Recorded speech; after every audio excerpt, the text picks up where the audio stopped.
Hi everyone, this is Art Gonzales again, and today we will be talking about Lenovo's Smart Clock Essential. What are the things we like and the things that Lenovo needs to improve on when it comes to their Smart Clock Essential, and what you need to expect in the long term? So, did you just buy a Lenovo Smart Clock Essential or you receive one as a gift? Whatever that may be, if you haven't started playing with it, well, you're missing all its capabilities. For now, we'll skip to the installation and the setup process. We'll make a separate videos talking about what are the ways to add any speaker or display to the Google Home app. First, let's talk design. The Smart Clock Essential from Lenovo is not considered a display, even though it has this LED panel in front where it shows the time, the day, current temperature, and the weather forecast. Right here, it has two far-field microphones. Lenovo designed the device to show just the essential things that you expect from a smart clock. The analog look of the display is large enough to see what time it is and what's the current temperature reading in your area. Since you'll most likely put the device on your bedside table, the brightness level is not that bright when it can affect your sleep.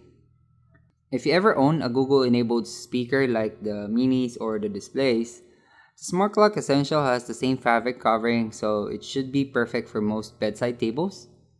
On top, you got 4 buttons, which we will talk about in just a second. It got this Lenovo branding as well. And at the back, you have the power port, the mute switch, and a USB port to charge your other devices. And this is the nightlight, which makes the Smart Clock Essential unique from other smart speakers. Now, talking about its capabilities, like what I mentioned earlier, this is a smart speaker. It has the Google Assistant built in. You can wake the assistant using the Hey Wake phrase. On top of that, you have 4 physical switches that you can use to change the speaker volumes.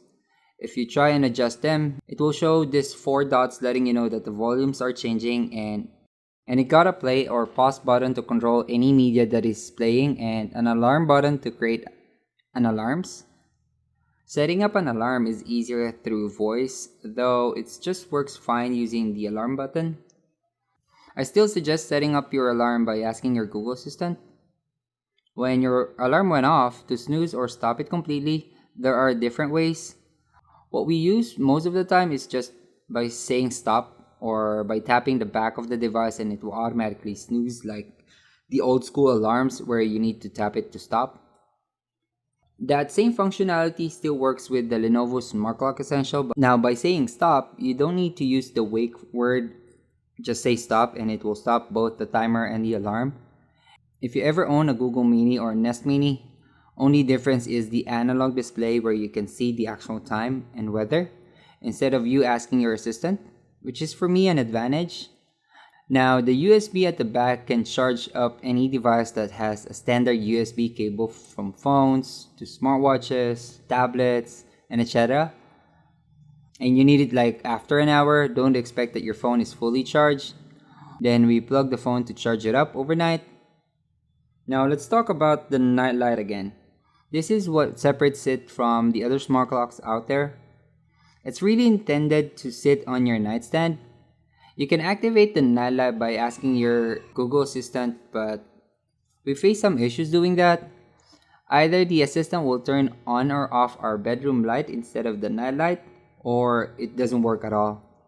The easiest way in turning it on or off is by pressing and holding the volume down key.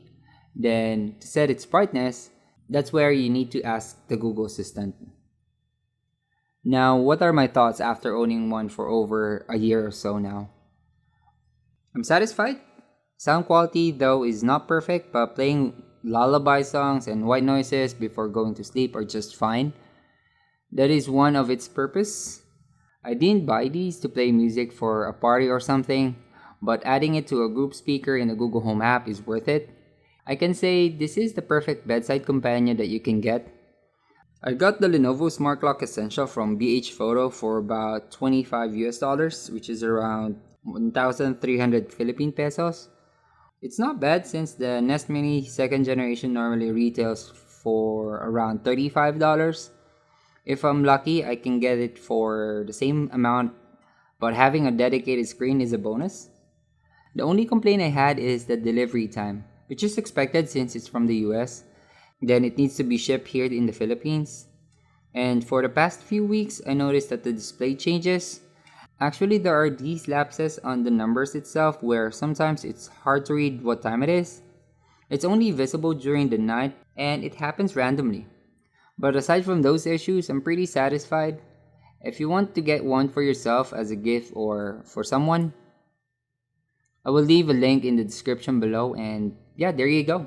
If you find this video helpful, please give it a like. And for more honest reviews, tutorials, consider subscribing. This is Art Gonzalez again. Thanks for watching. See you in our next video.